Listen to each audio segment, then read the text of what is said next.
जे मुद्दे मला बोलायचे होते त्या मुद्द्यांमधले काय मुद्दे रोहितदादांनी ऑलरेडी सगळ्यांना सांगितलेले.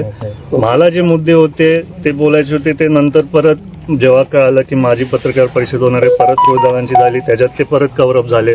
तर मला वाटतं आता जोपर्यंत फायनल अहवाल येत नाही तोपर्यंत मी उगीच लोकांच्या मनात मतभेद करण्याचं मी स्वतः करायला नाही पाहिजे. आता जे आम्हाला काय वैयक्तिक वाटतं ते वाटतं, पण जेव्हा फायनल अहवाल येईल तेव्हा मी तुमच्या समोर सगळी स्पष्ट. मी तसं नाही बोललो, तुम्ही माझ्या मुद्द्यांचे चुकीचे उल्लेख नका करू. मी बोललो काय माझे मुद्दे होते ते त्यांनी त्याच्यात कव्हरअप केलं.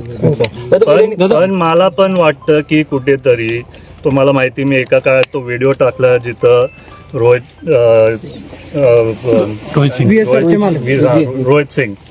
रोहित सिंग त्याच्यात झोपलेले होते आणि त्याच्यात पण मी आग्रह केलं की जर असा अपघात झाला तर आता तुम्हाला मला एक प्रश्न विचारायचा आहे, जर एक बिल्डिंग पडली तर त्या बिल्डिंगच्या मालकाला तिथं अटक करतात, त्यांच्या इंजिनियर्सला नाही करत.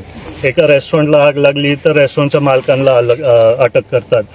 तर जर असा अपघात झाला आहे तर त्यांच्यावरती अटक व्हायला पाहिजे जोपर्यंत पूर्ण व्यवस्थित कारवाई होत नाही. हीच माझी विलीनीकरणाची चर्चा पुन्हा एकदा होण्यास सुरुवात झालेली आहे. काय सांगाल, कारण दादा असताना देखील मोठ्या प्रमाणात चर्चा झाली होती, आता पुन्हा एकदा अनेक नेते विलीनीकरणाची चर्चा होती. या संदर्भात राष्ट्रवादीची भूमिका काय आहे किंवा तुमची वैयक्तिक कुटुंब म्हणून भूमिका? नाही, माझं वैयक्तिक त्याच्यात काय नाही. मी खूप छोटा आहे, त्याच्यात काय असेल, वहिनी असतील, पार्थ असतील, बाकीचे ज्येष्ठ नेते असतील पक्षातले ते ठरवतील. तुम्हाला असं वाटतं विलीनीकरण व्हावं?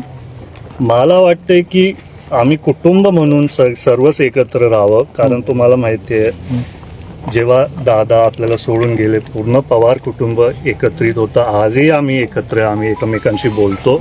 राजकारणातला भाग त्याच्याबद्दल मी जास्ती संभाषण करणं मला एवढं योग्य नाही वाटत. ते आपल्या पक्षातले वरिष्ठ नेते बोलतील.